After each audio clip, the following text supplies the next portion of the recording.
Bonjour, voici un cours sur les polynômes. Mathématiques 9e année, je suis à la page 175 et je vais passer à travers les quelques premières pages de ce module-là pour passer à travers tout le vocabulaire. Donc page 175, ça s'appelle « Explorer le langage de l'algèbre ». Alors en mathématiques, l'algèbre, c'est quand il y a des variables x, y ou autres. Souvent, par convention, on va toujours utiliser le x, mais le y s'utilise A, B, C, n'importe quelle lettre qui a une valeur inconnue. On représente donc par une lettre n'importe quelle variable qui a un nombre inconnu, on le représente par une lettre. Okay, donc ça, ce sont des variables. Donc, dès qu'il y a des variables en mathématiques, on appelle ça l'algèbre. C'est comme la grande famille de tout ce qu'on va voir aujourd'hui avec les polynômes. Dans les expressions algébriques, il y a toujours des termes. Okay. Donc, un terme, dans le livre, c'est écrit, je lis la définition, c'est une expression formée par le produit des nombres ou des variables. Donc, une variable, c'est ça, un nombre, on sait ce que c'est, je vais juste mettre 1, 2, 3 pour. Mais bien sûr, il y a des nombres fractionnaires, il y a les nombres décimaux, il y a les puissances et les racines carrées, ce sont aussi des nombres. Donc tout ça, c'est la grande famille des nombres. Et puis il y a les variables. Bon. Un terme, c'est donc le produit.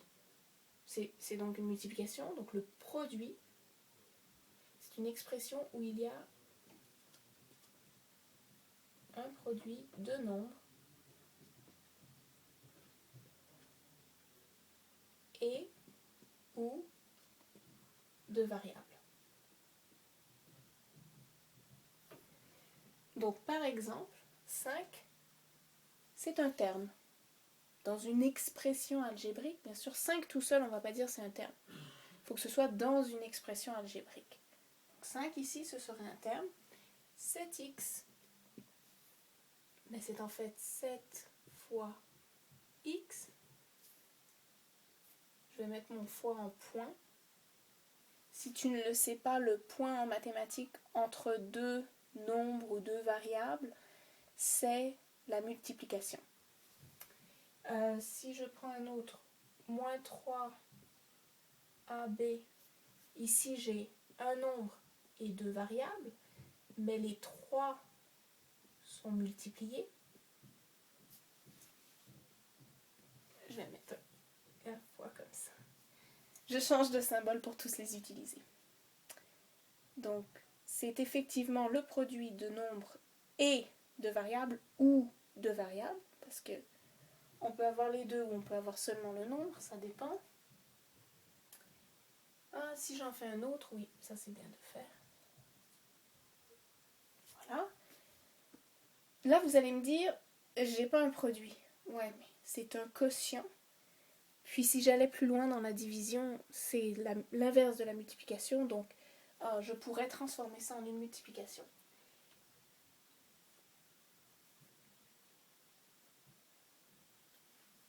Quand il y a des nombres et des variables, si je prends par exemple 9a, le a c'est une variable parce que c'est une valeur représentée par une lettre, comme je l'ai expliqué tout à l'heure. Et le 9, ça s'appelle un coefficient. Donc en algèbre, ce qui est très important, c'est le vocabulaire. Chaque chose a un nom. T'as pas le droit de dire chose pour quoi que ce soit en algèbre, il faut tout nommer.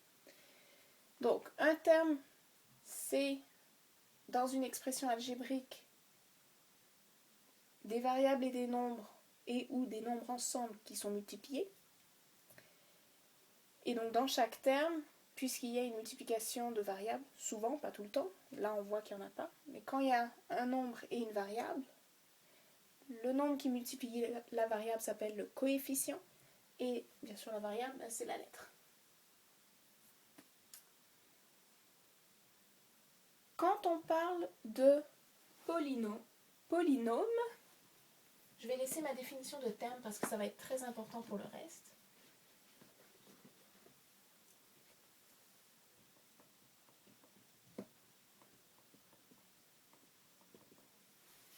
Un polynôme, c'est plusieurs termes ensemble, mais qui sont additionnés ou soustraits.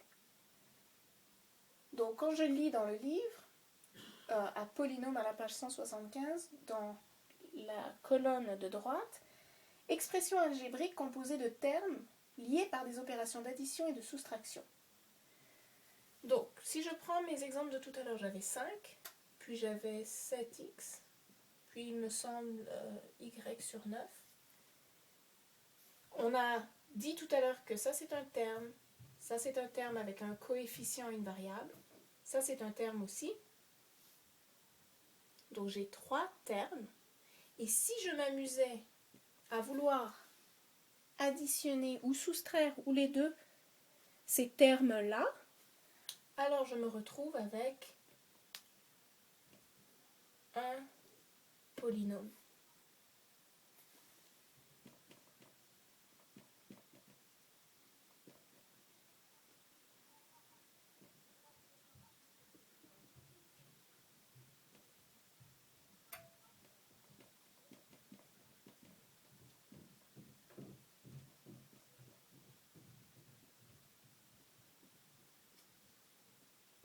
Je sais que ça prend du temps que j'écrive, mais j'arrive pas à parler en même temps.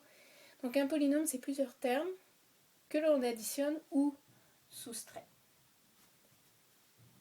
Maintenant, un polynôme, ça s'appelle poly, pas parce que c'est poli, mais parce que... Est-ce que je l'ai mal écrit? Ouh, si c'est mal écrit. Je vérifie si ça prend bien à écrire. Polynôme. Bon, oui, c'est écrit de la même façon que dans le livre. C'est juste que mon écriture semble rendre le mot bizarre. Poly veut dire quoi? Ça veut dire plusieurs. Nome, qu'est-ce que c'est? Bah, j'imagine que si on cherche la signification du mot nome, ça va nous rapporter à terme. Okay? Donc ça veut dire plusieurs termes. Là, j'ai pas. Je sais pas si c'est écrit. Non. Des fois, ils nous mettent des faits dans le livre et ils vont nous parler que ça vient d'un mot grec ou d'un mot. Mais ça vient sûrement d'un mot grec. Ok, je peux pas le trouver, c'est pas grave. Je vais satisfaire ma curiosité après cette vidéo. Donc, on peut dire polynôme, voilà, c'est plusieurs termes. Mais dans ce cas-là, 3x plus 6, c'est un polynôme. 3x plus 6 moins 56 sur y plus 3z divisé. Non, pas divisé, moins. Parce qu'il faut une soustraction et une multiplication. Voilà. Mais ça aussi, c'est un polynôme. Mais on peut spécifier un tout petit peu plus quand il y a un terme. Ça s'appelle, là on ne peut pas dire polynôme parce qu'il n'y a qu'un terme, ça s'appelle un monôme. Mais bon, puisque un monôme est un terme, puisque c'est juste un terme, tu as le choix d'utiliser voici un terme ou voici un monôme. S'il y a 2 termes, tu utilises le mot binôme. Donc on retrouve toujours le nôme, qui veut dire terme, et mono veut dire un en français, bi veut dire 2. Et c'est pas du français, c'est du latin. 3 termes, c'est donc trinôme. Donc là, juste en t'expliquant polynôme, tu viens d'augmenter ton vocabulaire de 4 mots. Polynôme, plusieurs termes, un terme monôme, 2 termes binôme et 3 termes trinôme. Comme bicyclette, c'est avec 2 roues, tricyclette, c'est avec 3 roues. Donc bi veut dire 2 et tri veut dire 3. C'est important à retenir parce que ça sert dans tout en français. Ce sont des préfixes qui t'aident à comprendre les mots. Bon, ceci étant dit, on est à la page 176. Je suis allée un peu plus vite là. Il y a des exemples. Tu peux regarder les exemples. L'exemple A, 4xy plus 3, c'est un binôme parce qu'il y a deux termes. Puis tu peux juste regarder les exemples. On va faire montre ce que tu sais au milieu de la page 176. J'efface. J'espère que tu as pris des notes ou en tout cas que tu garderas la vidéo pas loin de toi quand tu auras des questions. Si ces mots-là reviennent. Si je fais A 5J2 au carré, 5J au carré, on a un coefficient, on a une variable qui est mise en puissance. Tout ça c'est multiplié ensemble parce qu'on se souvient que au carré c'est en fait 5 fois J fois J. Donc nous n'avons qu'un terme.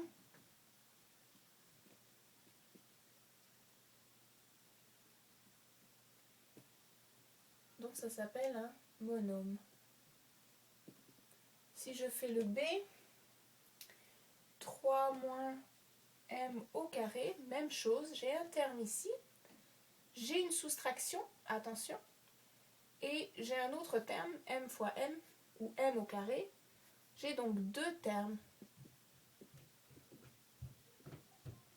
Et ça s'appelle un binôme. Voilà. C'est important parce que dans les questions d'examen, si on te demande si on te dit quel binôme représente ce problème, puis que dans les choix de réponse, tu as deux binômes et tu as un trinôme et un monôme, bah, tout de suite tu peux éliminer ton trinôme et ton monôme, si tu sais ce que ça veut dire. Donc ça peut t'aider. Je suis encore à la page 176. Après, à côté de l'exemple 2 à gauche, il y a écrit degré d'un terme et degré d'un polynôme. Donc à l'intérieur de chaque terme, il y a un degré. Donc là j'ai un terme, là j'ai deux termes, mais il serait intéressant de savoir le degré. Donc qu'est-ce que c'est le degré? Je vais les réécrire après, je veux juste écrire la définition de degré.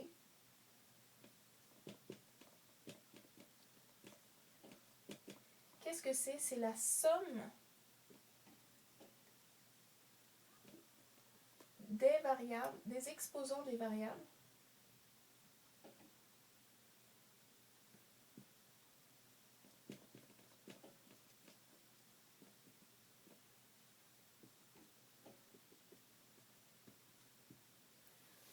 dans un terme. Donc si par exemple j'ai ce que j'avais tout à l'heure, je reprends mon 5J au carré. Alors on me dit que le degré d'un terme, c'est la somme des exposants des variables. Bon, d'abord, il faut que je trouve mes variables. J'en ai qu'une. J, c'est ma variable. 5, c'est mon coefficient. 2, c'est ma puissance. On n'en parle pas encore. On cherche la variable, c'est J. Donc j'ai qu'une variable. Et je cherche les exposants de cette variable. Ben là, c'est facile, c'est écrit. Donc c'est 2. Puisqu'il n'y a qu'un exposant et que c'est 2, la somme, 2 quoi. Je ne peux pas additionner les exposants, j'en ai qu'un. Donc puisque la somme des exposants des variables, c'est 2, je suis donc au deuxième degré. Tandis que si j'avais 5J, tout seul, quel est l'exposant de ma variable? Donc quelle est ma variable J encore? Quel est mon exposant? S'il n'y en a pas, c'est exposant 1. Hein, s'il n'y a pas d'exposant, c'est forcément exposant 1. Donc 1. Je suis donc au premier degré. Par contre, si j'ai 5J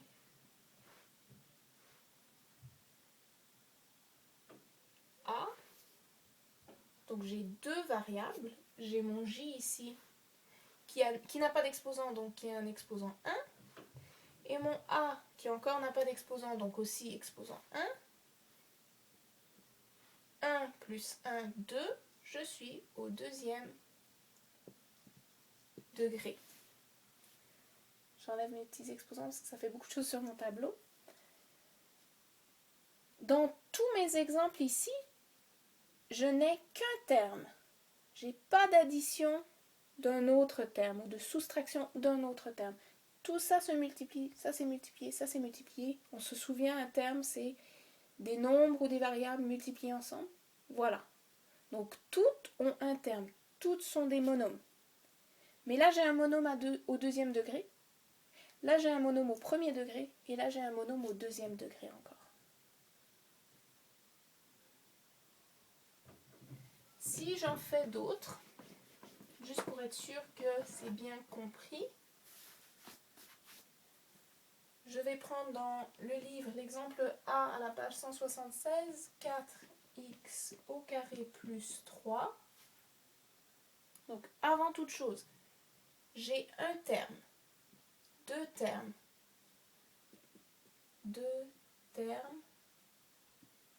donc c'est un binôme. Maintenant je veux savoir le degré, je regarde. Donc la somme des exposants des variables, je n'ai qu'une variable dans tout ça. Et la variable a un exposant 2, donc c'est au deuxième degré.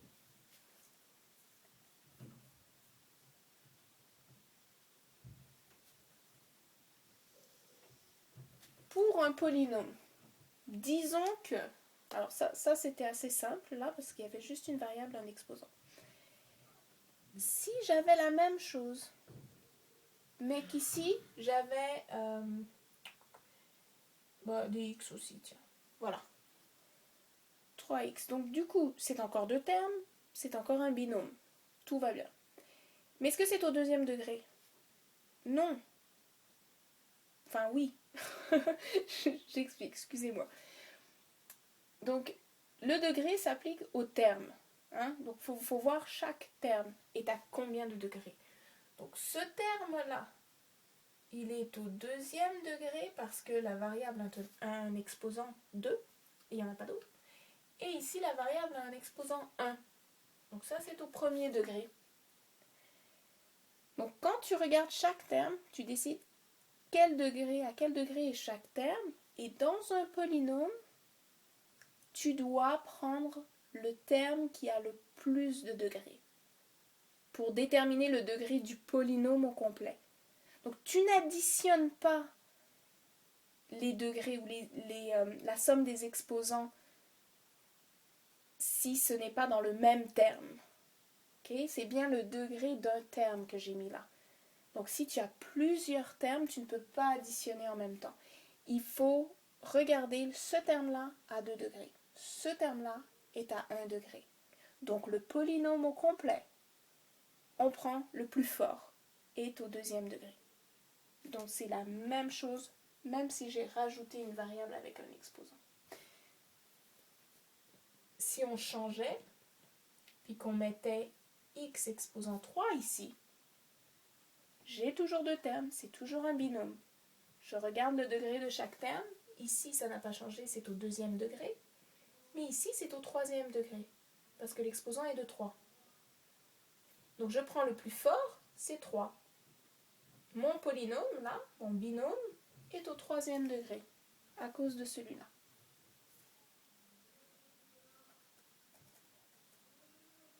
Voilà.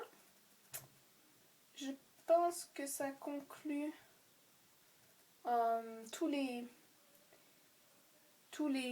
mots de vocabulaire que je voulais couvrir avec vous. Degré, terme, variable, polynôme, binôme, monôme, trinôme. À la page 177, il y a les carreaux algébriques pour essayer de représenter de façon réelle les polynômes. Si ça vous intéresse, allez-y. Je sais que c'est très utile quand on va plus en profondeur dans l'algèbre. C'est bien d'avoir une... L'algèbre est tellement peu concret que c'est bien d'avoir des carreaux algébriques ou des dessins pour se les représenter. Prochaine vidéo sur l'addition et la soustraction de polynômes.